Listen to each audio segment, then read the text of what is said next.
पटना के city SP Vinay Tiwari को मुंबई पहुंचते ही क्वारंटाइन करने को लेकर अब सीएम नीतीश कुमार ने भी नाराजगी जताई है। बिहार के सीएम नीतीश कुमार ने कहा है कि हमारी सरकार की तरफ से पूरी सूचना दी गई है और हम खुद भी बात करेंगे। सीएम नीतीश कुमार ने कहा कि आईपीएस अधिकारी के साथ जो कुछ हुआ है वो ठीक नहीं है, ये पॉलिटिकल बात नहीं है, ये तो सीधे कानूनी जिम्मेवारी है और वो जिम्मेवारी हम निभाएंगे। सीएम ने कहा कि हमारे डीजीपी साहब भी इस पर बात करेंगे।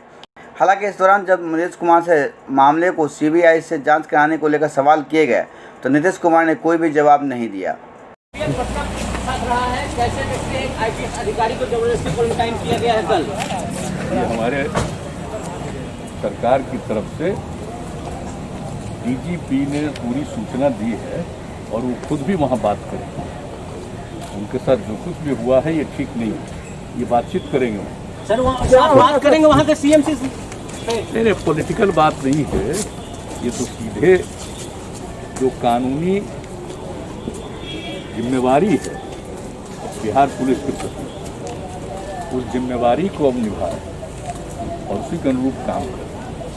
तो ऐसी परिस्थिति में उनसे बातचीत हमारे डीजीपी करेंगे। क्या सीबीआई इंक्वायरी भी होगी सर? अब वो तो एसएस बिरला के लिए बिहार के पटना से राजेश कुमार की रिपोर्ट।